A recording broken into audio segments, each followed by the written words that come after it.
हरे कृष्णा. आपल्या यूट्यूब चॅनलमध्ये तुम्हाला सगळ्यांचं मनापासून स्वागत. आपल्या आयुष्यामध्ये ना सुख आणि दुःख चालू असतं.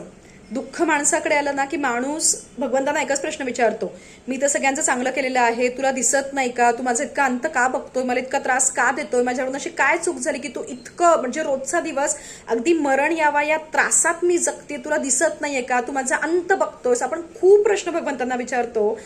पण याच्यावरच ना एक छानशी कथा आपल्या महाभारतातलीच.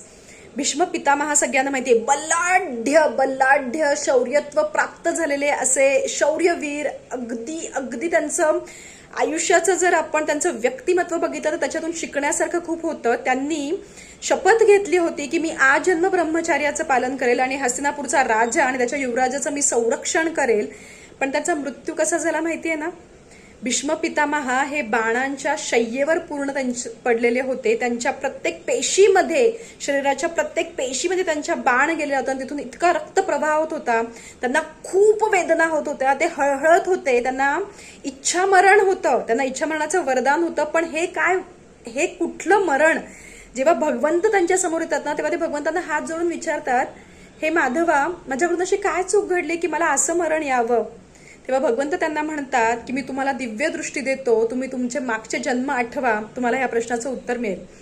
भीष्म पितामहांना जेव्हा दिव्य दृष्टी मिळते भगवंतांकडून आणि ते 52 जन्म मागे जातात, तेव्हा त्यांना कळतं प्रत्येक जन्मामध्ये भीष्म पितामह हे राजकुमारच होते. त्यांनी त्यांच्या जेव्हा 52 जन्म मागे जातात तेव्हा त्या जन्मामध्ये ते शिकार करण्यासाठी जंगलात गेलेले असतात आणि त्यांच्या मार्गात एक सरडा येतो. ठीक आहे.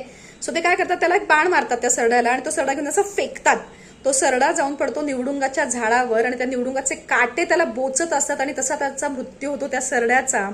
भीष्म पितामहांच्या कृत्यामुळे त्याला लाभलेला असा टोचणारा मृत्यू, आणि तो मृत्यू भीष्म पितामहांना ह्या महाभारतात मिळाला की ते बाणांच्या शय्येवर पडले. शरीरातून रक्ताचा प्रवाह खूप होत होता आणि भीष्म पितामहांचं मरण तसं झालं. भीष्म पितामहांना त्या यातना सहन कराव्या लागल्या. मला सांगा, त्यांना 52 जन्म मागे जावं लागलं. आपल्याला मागच्या जन्मातलं सोडा, आपल्याला कालचं तरी आठवतं का की आपण काय वागलोय, काय केलंय?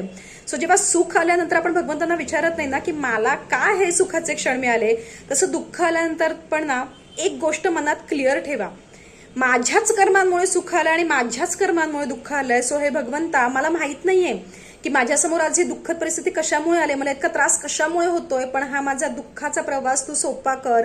तुझा हात माझ्या हातात आहे मला माहितीये, पण त्याची मला जाणीव होऊ देत म्हणजे मी या दुःखातून बाहेर येईल. जेव्हा स्वीकार येतो ना की माझ्या कर्मांमुळे सुख आहे आणि दुःख आहे, तेव्हा त्याच्यातून बाहेर येणं खूप सोपं जातं. भीष्म पितामहा इतके बलाढ्य होते, इतके शौर्यवीर होते, पण 52व्या जन्मात केलेल्या त्यांच्या कृत्याचं त्यांना या जन्मात भोगावं लागलं. तसं वी रिअली डोंट नो की आपण काय केलं म्हणून आपल्या समोर हे आलंय. फॉर एक्झाम्पल, आपण एखाद्याला खूप मनापासून प्रेम केलं, पण त्या व्यक्तीपासून आपल्याला दूर व्हायची वेळ आली आहे आणि आपल्याला असं वाटतं का, म्हणजे मी केलेल्या गोष्टींचं मला हे फळ का मिळालं? Boss, you really don't know तुमच्याकडून काय घडलंय. पण आता घडलंय की नाही, पचनी पाडायचंय, मग ते बुडवे का नाही? म्हणजे रडत कुथत जगण्यापेक्षा त्याचा स्वीकार करा ना. म्हणजे भोग पण आनंदाने भोगा. म्हणजे त्याच्यातून बाहेर कधी आलात, त्याच्यातून तुम्ही पार कधी पडलात हे तुम्हालाच तुमचं कळणार नाही. आणि याच्यातून बाहेर येण्याचा एक सोपा मार्ग कोणता माहितीये? भगवंतांसमोर जा, त्यांना सांगा, मला माहित नाहीये माझ्याकडून अशी काय चूक घडलीये, अशी काय कळत न कळत मी कोणाला दुखावलंय, हे तुला नक्कीच माहितीये. पण त्या चुकीसाठी मी तुझ्यासमोर क्षमस्व होते. तुला म्हणते की मला मनापासून क्षमा कर आणि माझा हा दुःखाचा प्रवास लवकरात लवकर जाऊ देत आणि ह्याच्यात मला होणाऱ्या वेदना, होणारा त्रास मी तुझ्या चरणी अर्पण करते. तू मला जवळ घे, तुझं आलिंगन मला दे, तुझ्या जवळ मला घे, मी तुला मनापासून माफी मागते. माफीमध्ये खूप ताकद आहे. जेव्हा पश्चातापाचे अश्रू आपण भगवंतांसमोर ढाळतो ना, तेव्हा दुःख आलं कधी आणि गेलं कधी हे कळत नाही.